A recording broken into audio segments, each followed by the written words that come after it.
किया हो, हमेशा प्रभु का सुमिरन किया हो, हमसे तो पाप होता रहता है, एक एक सेकंड पाप होता रहता है, तो बहुत बड़े पापी हैं महाराज। लेकिन प्रभु का भजन करते हैं, प्रभु की भक्ति करते हैं, आपका घड़ा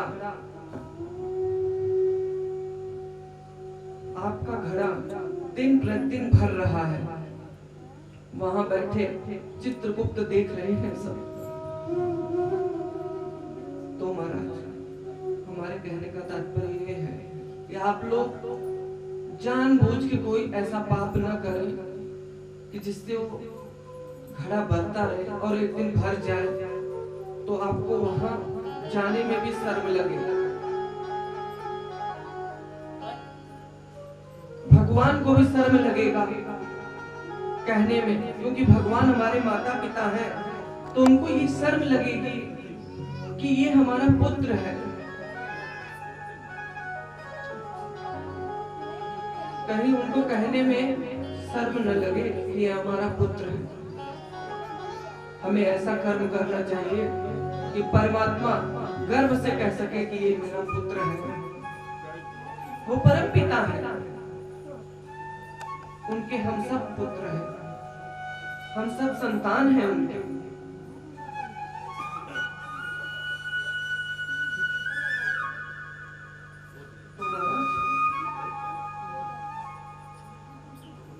जैसा कि कहा गया है, परहा पीड़न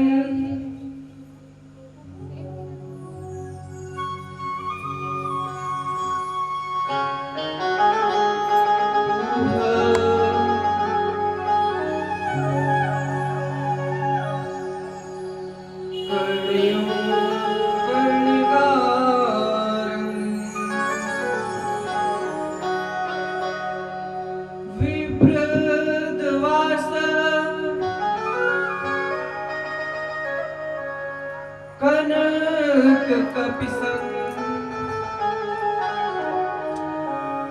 वैजंती च माला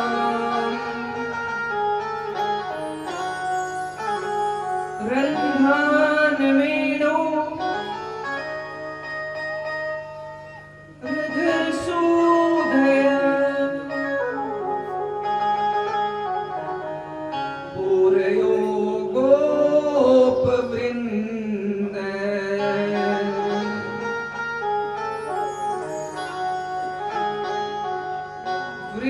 वृंदारण्यं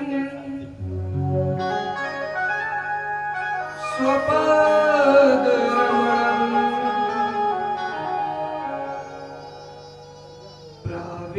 प्राविशद्गीत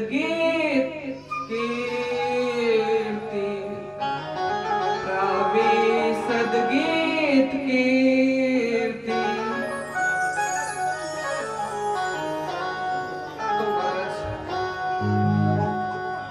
स्वयं व्यास भगवान कहते हैं,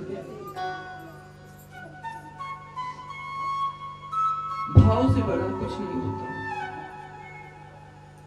आपके अंदर भाव आएगा, तत्पश्चात आपके अंदर भक्ति आएगी, और भक्ति आएगी तो परमात्मा से आपका कनेक्शन अपने आप हो जाएगा, परमात्मा से आप अपने आप मिल जाएंगे, साक्षात्कार आपका हो जाएगा।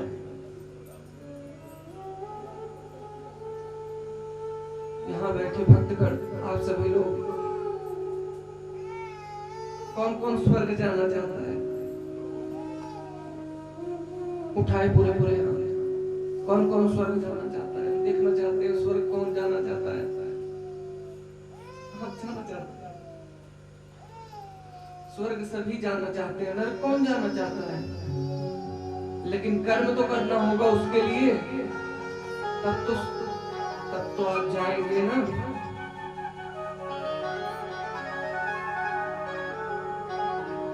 तो आपको कर्म करना होगा। आप जब कर्म करोगे,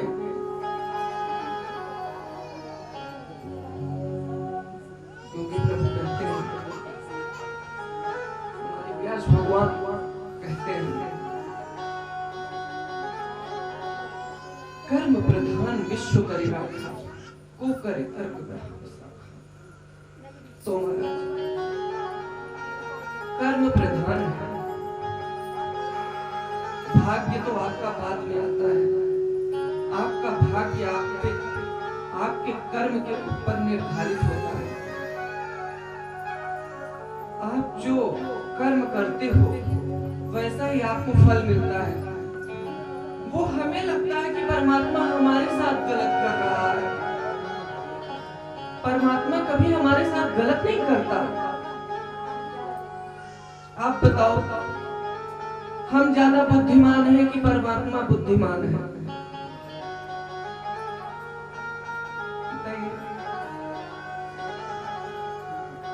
परमात्मा बुद्धिमान है कि हम बुद्धिमान हैं? परमात्मा। कौन भविष्य देखा है? हमने देखा है कि परमात्मा ने देखा है?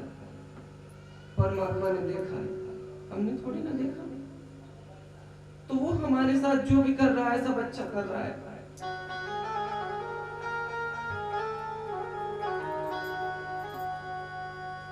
माँ बाप आपका भविष्य जिसमें उज्जवल हो वही कार्य करेंगे।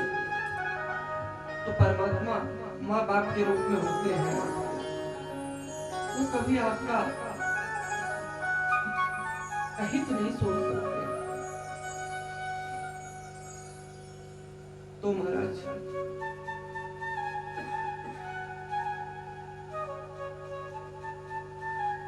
ऐसे ही एक बहुत बड़े संत जिनका नाम कर्दम भगवान था।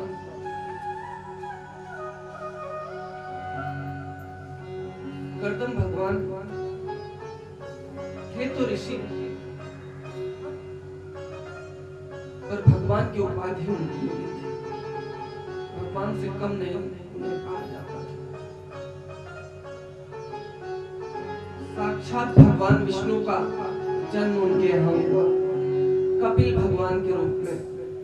वो हम आपको बताते हैं कैसे। कर्दम भगवान अपनी पत्नी माता देवहूति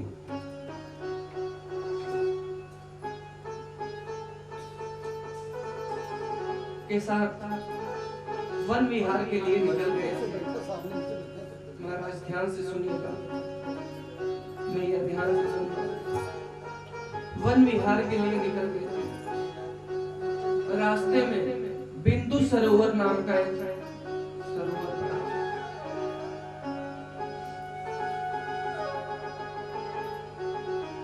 बिंदु सरोवर में उन्होंने स्नान किया, क्रीड़ा हुई उनकी।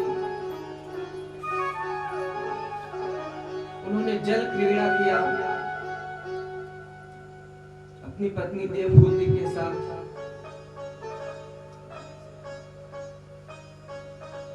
तत्पश्चात उन्होंने विष्णु भगवान से कहा, क्या कहा प्रभु देखिए।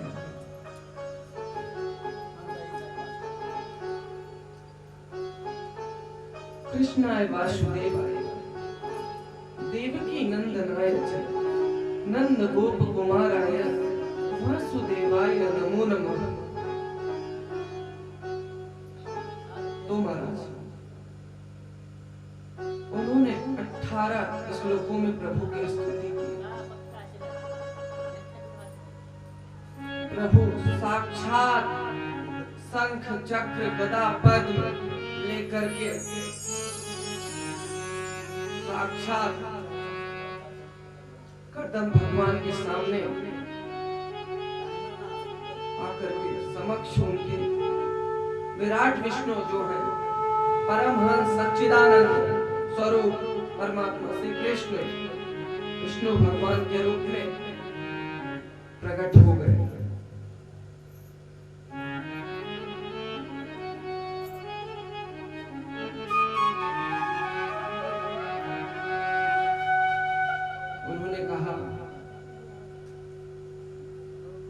मैया वरदान मांगो, माता वरदान मांगो। देवहूति से कहा वरदान मांगो। माता देवहूति ने कहा हमें आपके जैसा तेज पुंज वाला पुत्र चाहिए।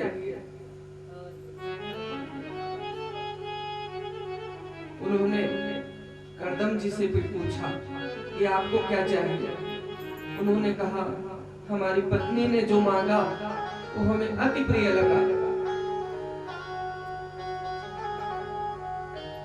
इस पर प्रभु मुस्कुराते हुए उनसे कहे मैया हमने आपको तो पहले ही मैया कह दिया, तो हम तो आपके पुत्र हुए ही ना, और जब हम आपके पुत्र हो गए तो हमें तो आना ही है। तो महाराज कर्दम भगवान के यहाँ माता देवहूति के गर्भ के द्वारा कपिल भगवान ने अवतार लिया। बोलिए कपिल भगवान की।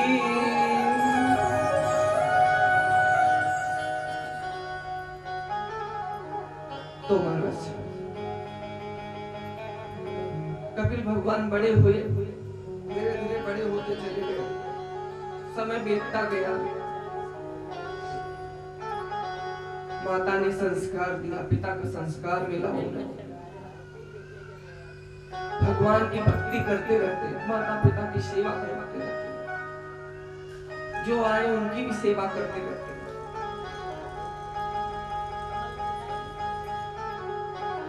इतने बड़े ज्ञानी हो गए कपिल भगवान,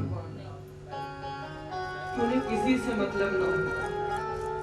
उन्होंने वैराग्य धारण कर लिया। उनकी उम्र 18 वर्ष, उन्होंने वैराग्य धारण कर लिया। महाराज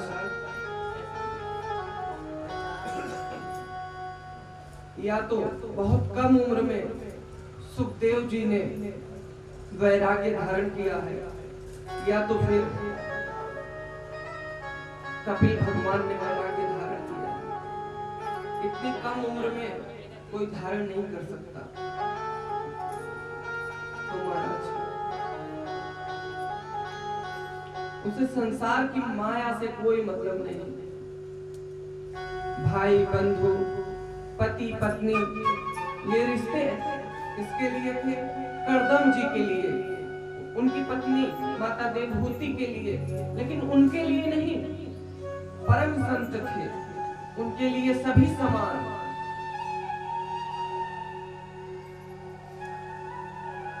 माता धन्य हुई देखकर उनका स्वभाव। माता ने कहा आप संसार को उपदेश देते हैं, आप संसार को उपदेश देते हैं, आप हमें सांख्य ज्ञान का शास्त्र का उपदेश दीजिए।